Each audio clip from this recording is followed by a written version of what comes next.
हे दोस्तों, क्या हाल चाल है। उम्मीद करता हूँ कि आप सभी बहुत अच्छे होंगे। तो आज की इस वीडियो के अंदर हम क्या करेंगे, अटेंडर रजिस्टर बनाना सीखेंगे। देन उसके साथ हम कंडीशनल फॉर्मेटिंग का भी यूज करेंगे। तो इसके लिए सबसे पहले हमें एक डेटा तैयार करना होगा। अभी डेटा कैसे तैयार होगा ना, वो देख लेते हैं। सबसे पहले मैं यहाँ पे एक नाम टाइप कर देता हूँ और यहाँ पे मैं कालूराम टाइप कर देता हूँ। ठीक है, अब जैसे मैंने कालूराम टाइप किया, मैं पकड़ के यहाँ पे ड्रैग कर लेता हूँ तो यहाँ पे सभी के नाम आ जाएंगे। अब पूछोगे भाई सभी के नाम यहाँ से आए कैसे हैं। हाँ, तो इसके लिए आपने क्या करना है, फाइल के अंदर चले जाना है, देन अकाउंट के अंदर चले जाना है, सॉरी ऑप्शन के अंदर चले जाना है। देन उसके बाद आपने एडवांस पे क्लिक कर देना है। जैसे आप एडवांस पे क्लिक करोगे तो आपने यहाँ पे स्क्रॉल करना है और आपके पास यहाँ पे एक ऑप्शन होगा कस्टम लिस्ट, इस पे आपने क्लिक कर देना है।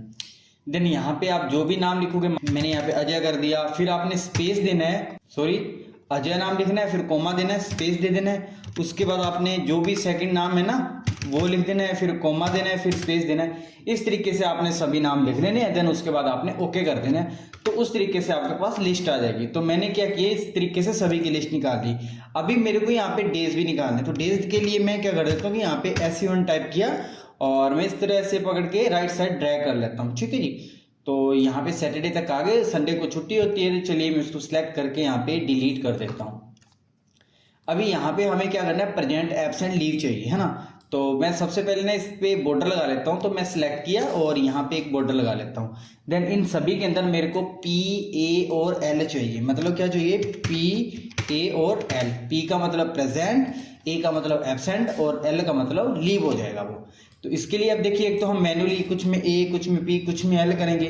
दूसरा आपने क्या करना है, इस डेटा को यहाँ पे सिलेक्ट कर लेना। आपने सिलेक्ट करने के बाद लगाना आपने इक्वल रैंड बिटवीन फॉर्मूला लगाना है और यहाँ पे 1,3 लगा देना है, सॉरी 3 लगा देना है और कंट्रोल के साथ आपने एंटर कर देना है। तो सभी के अंदर यहाँ पे एक रैंडम नंबर यहाँ पे फिल हो जाएंगे 1 से लेके 3 तक। फिर आपने क्या करना है कि यहाँ पे कॉपी कर देना है और पेज स्पेशल के अंदर जाके इस फर्स्ट वाले ऑप्शन पे आपने क्लिक कर देना है। ठीक है जी, अभी हमने P, A और L लिखा हुआ है ना, मैं यहाँ पे क्या करता हूँ 1, 2 और 3 लिख देता हूँ यहाँ पे मैं। अभी वापिस से आपने इस डेटा को सिलेक्ट कर देना है, कंट्रोल H करना है, कंट्रोल H करना है और यहाँ पे आपने लिखना है 1 के बराबर मैंने क्या लिखा हुआ है, P लिखा हुआ है। तो मैं यहाँ पे P कर देता हूँ और रिप्लेस ऑल कर देता हूँ। ठीक है जी, इसी तरीके से यहाँ पे मैं 2 टाइप कर देता हूँ। 2 के सामने मैंने क्या लिखा हुआ है, A लिखा है, तो मैं यहाँ पे A कर देता हूँ और रिप्लेस ऑल कर दिया। देन थर्ड के अंदर हमने L किया हुआ, तो मैं यहाँ पे L कर देता हूँ और रिप्लेस ऑल कर देता हूँ। तो आप देखिए सभी के अंदर एब्सेंट, प्रेजेंट और लीव लिखा जाएगा यहाँ पे। अभी इसको अपने को सेट करना है। आप देखिए कॉलम की विड्थ है, एक तो आप इस तरीके से एडजस्ट करोगे। दूसरा आपने क्या करना है कि इन यहाँ से आपने पूरे कॉलम को सिलेक्ट कर देना है यहाँ पे। ठीक है, अब इन दोनों में से देखिए बीच में एक एरो का निशान अलग तरीके से आ जाएगा। देन उसको पकड़ के यहाँ तक आप छोड़ दो जहां तक आप चाहते हो। तो इस तरीके से हमारे पास एब्सेंट, प्रेजेंट और लीव आ जाएगी। अभी हमें देखना है कि भाई टोटल स्कूल कितने दिन लगा हुआ है। तो इसके लिए 1, 2, 3, 4, 5, 6 दिन लगा हुआ है। बट हमें प्रेजेंट, एब्सेंट और लीव निकालना है। ठीक है जी, तो चलिए मैं क्या करता हूँ कि यहाँ पे A लिख देता हूँ पहले, या फिर मैं P लिख लेता हूँ। भी हमें P निकालना है इसके अंदर।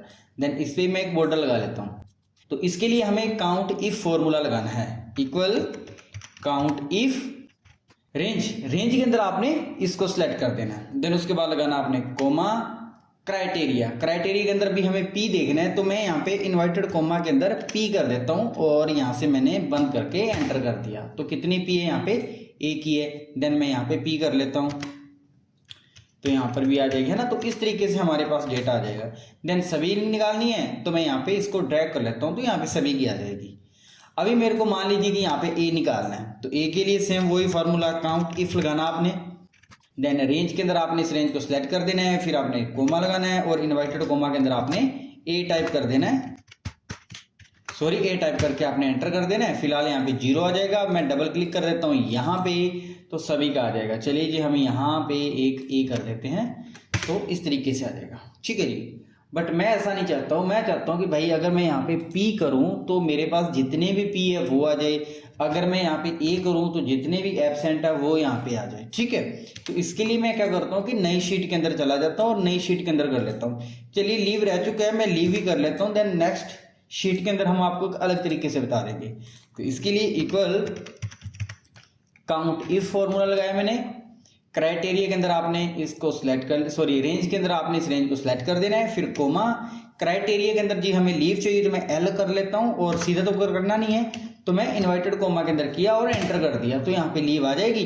अब मेरे को सभी का यहाँ पे डेटा चाहिए तो इस तरीके से सभी का आ जाएगा। अगर एडजस्ट करना है तो आप इन तीनों को सिलेक्ट करके एडजस्ट कर सकते हो। देन अपने को हेडिंग वगैरह जो भी चेंज करने हैं तो यहाँ से हम कर लेंगे इसकी, ठीक है। तो मैं क्या करता हूँ, यहाँ पे क्लिक किया और यहाँ से कोई भी एक मैं यहाँ पे हेडिंग सिलेक्ट कर लेता हूँ इनकी, ठीक है जी। अब मैं क्या करता हूँ कि इनको यहाँ पे सिलेक्ट करके कॉपी कर लेता हूँ और शीट 2 के अंदर चला जाता हूँ, और यहाँ से मैं कंट्रोल V कर लेता हूँ, देन सभी का यहाँ पे निकाल लेता हूँ, ठीक है जी। अभी मैं इसको वापस से एडजस्ट कर लेता हूँ, और सॉरी ये भी है क्या साथ में, कोई दिक्कत नहीं, चलिए मैं यहाँ पे कर लेता हूँ, ठीक है जी। चलिए मैं इसको यहाँ पे हटा लेता हूँ। अब मैं चाहता हूँ कि अगर मैं ए लिखूँ तो जितने भी ए है वो आ जाए, पी करूँ तो जितने भी पी है वो आ जाए यहाँ पे, है ना।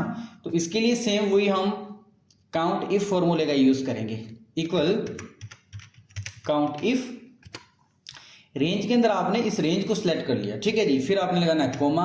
अब क्राइटेरिया के अंदर हमने देखिए इन्वर्टेड कोमा के अंदर पी चाहिए तो मैंने पी लिख दिया, एब्सेंट के लिए ए लिख दिया ना, लीव के लिए मैंने एल लिख दिया था। बट इस बार आपने ऐसा नहीं करना है, यहाँ पे जो आप लिखोगे ना ए पी एल जो भी है ना, वो वाला सेल एड्रेस ले लेना है और आपने एंटर कर देना है, ठीक है जी। अभी यहाँ पे मैंने ए लिखा तो ए आ गया, अगर मैं पी कर देता हूँ तो भाई पी आ रहा है, अगर मैं एल कर देता हूँ तो एल भी आ रहा है यहाँ पे। फिर मैंने क्या किया, इस फॉर्मूले को पकड़ के यहाँ पे ड्रैग कर दिया, तो देखो सभी में तो भाई 0 0 आ रहा है। चलिए हम देखते हैं, मैं ए कर लेता हूँ फिर भी वो 0 आएगा। अभी 0 आ क्यों रहा है वो देखिए। सबसे पहले मैं यहाँ पे फॉर्मूला एडिट कर लेता हूँ, और आप देखिए यहाँ पे काउंट इफ लिखा हुआ है ना, तो यहाँ पे ये रेंज भी आ चुकी है। अब I2 क्यों लिखा हुआ है, क्योंकि यहाँ पे हम वो APL लिखेंगे यहाँ पे, है ना। देन मैं इसी तरीके से इस फॉर्मूले को एडिट करता हूँ। ये तो भाई सही है अपना, बट यहाँ पे I3 आ चुका है। I3 मतलब ये वाला सेल एड्रेस आ रहा है, बट हमें तो क्या चाहिए था, I2 चाहिए था। देन मैं यहाँ पे देख लेता हूँ, चलिए जी ये तो सही है, बट I10 आ गया। बट मेरे को यहाँ पे हर बार क्या चाहिए, I2 ही चाहिए यहाँ पे। या तो आप इसमें मैन्युअली I2 कर लो, या फिर आपने क्या करना है, इसको मैं चलिए हटा लेता हूँ और इस फॉर्मूले को मैं एडिट कर लेता हूँ। यहाँ पे जो आपने लगाया था ना, इसको कीबोर्ड से आपने F4 दबा के फिक्स कर लेना है। चलिए मैं वापस से लगा लेता हूँ, इक्वल काउंट इफ लगाया मैंने। रेंज के अंदर आपने इस रेंज को सिलेक्ट कर लेना है, देन इसके बाद लगाना कोमा। क्राइटेरिया के अंदर जहां पे APL जो भी लिखोगे आप उसको सिलेक्ट कर देना है, देन आपने कीबोर्ड से F4 दबा के इसको फिक्स कर लेना है। अभी आपने एंटर कर देना, ठीक है जी। अभी आप इसको पकड़ के यहाँ पे ड्रैग कीजिए तो देखिए यहाँ पे आ जाएगा। अब मैं यहाँ पे A की जगह पे L कर लेता हूँ तो भाई देखिए L वाले आ जाए। अगर मैं P कर लेता हूँ तो P वाले आ जाएंगे, है ना। A कर देता हूँ तो A वाले यहाँ पे आ जाएंगे। अभी देखिए यहाँ पे मैंने A किया तो यहाँ पे 0 आ रहा है, क्योंकि इसके अंदर A नहीं है। मान लीजिए मैं यहाँ पे A कर लेता हूँ और इसके अंदर भी मैं कुछ A कर देता हूँ, ठीक है जी। इसी तरीके से कर लिया, ठीक है। तो अभी अपने पास ये सही हो गया, बट मैं चाहता हूँ कि भाई ये ना हाईलाइट भी होना चाहिए। अगर मैंने A लिखा है ना, तो जहां जहां पर भी A लिखा है वो हाईलाइट हो जाए यहाँ पे। तो फिर देखिए आपने क्या करना है, इसके लिए ना आपने इस डेटा को यहाँ पे सिलेक्ट कर देना है। सिलेक्ट करने के बाद आपने कंडीशनल फॉर्मेटिंग के अंदर चले जाना है, हाईलाइट सर रूल के अंदर चले जाना है, और यहाँ पे टेक्स्ट दैट कंडीशंस पे आपने क्लिक कर देना है। जैसे आप इस पे क्लिक करोगे तो यहाँ पे A लिखा आ रहा है ना, तो आपने इसको हटा के ये वाला सेल एड्रेस ले लेना है। कौन से कलर से हाईलाइट करना चाहते हो जी, हम यहाँ पे क्लिक करेंगे, कस्टम फॉर्मेट के अंदर चले जाएंगे। हम चाहते हैं कि भाई येलो कलर से फिल हो जाए, है ना। तो मैंने येलो कलर किया, ओके किया, देन ओके कर दिया। अभी देखिए जहां जहां पर भी A है ना वो भी यहाँ पे हाईलाइट हो जाएंगे। चलिए ज़्यादा यहाँ पे A आ गए तो मैं कुछ L कर देता हूँ और इसमें कुछ यहाँ पे मैं P कर लेता हूँ, ठीक है। अभी देखिए मैं अगर P कर देता हूँ तो यहाँ पे तो काउंटिंग आ जाएगी, बट यहाँ पे वो हाईलाइट भी हो जाएगा, ठीक है जी। इस तरीके से हम अटेंडर रजिस्टर भी यहाँ पे बना सकते हैं। थर्ड हमारे पास एक ऑप्शन और देख लेते हैं। तो इसके लिए ना मैं सबसे पहले यहाँ पे इनको ना सिलेक्ट कर लेता हूँ। यहाँ तक मैंने इसको कॉपी किया नाम को, और मैं इनमें से यहाँ पे सिलेक्ट कर लेता हूँ। इससे क्या होगा कि हमारे फॉर्मूले नहीं आएंगे यहाँ पे। तो मैं यहाँ पे इनको एडजस्ट कर लेता हूँ, ठीक है जी। सेलेक्ट किया और इसको मैं यहाँ पे हटा लेता हूँ। अभी मैंने APL लिखा हुआ है, मान लीजिए APL। अभी मेरे को तो देखिए मैन्युअली अगर 10 स्टूडेंट है तो या 10 एम्प्लॉय है जो भी, मेरे को तो बार बार APL कुछ ऐसा लिखना होगा अपने को, है ना। बट इसमें मान लीजिए कि लीव वाला ऑप्शन नहीं है अपने पास, एब्सेंट और प्रेजेंट वाला ही है। तो हम चाहते हैं कि भाई मेरे को APL भी ना लिखना पड़े, तो फिर इसके लिए क्या करना है, इसके लिए सेम वही आपने बस इस डेटा को पहले सिलेक्ट कर देना है, देन इंसर्ट के अंदर चले जाना है और यहाँ पे चेक बॉक्स पे क्लिक कर देना है। जैसे चेक बॉक्स पे आप क्लिक करोगे तो इस तरीके से बॉक्स बन जाएंगे अपने, ठीक है। अभी आपने यहाँ पे एक और फॉर्मूला लगाना है, वही काउंट इफ लगा देना आपने। तो जैसे आप काउंट इफ लगाओगे, रेंज के अंदर आपने इस रेंज को सिलेक्ट कर देना है, फिर आपने लगा देना है कोमा और क्राइटेरिया के अंदर इन्वर्टेड कोमा के अंदर आपने ट्रू लिख देना है। जैसे आप ट्रू लिखोगे और एंटर कर देना, फिर आपने इस पर डबल क्लिक कर देना। तो फिलहाल सभी की 0 आ रहे हैं। अभी देखिए जहां पर भी आप टिक करोगे ना तो फिर यहाँ पे काउंटिंग भी बढ़ जाएगी अपनी, ठीक है। तो इस तरीके से भी अपने अटेंड रजिस्टर बना सकते हैं। तो उम्मीद करता हूँ कि ये वीडियो आपको अच्छी लगी होगी और कुछ सीखने को मिला होगा। तो मिलते हैं अपने नेक्स्ट वीडियो के अंदर।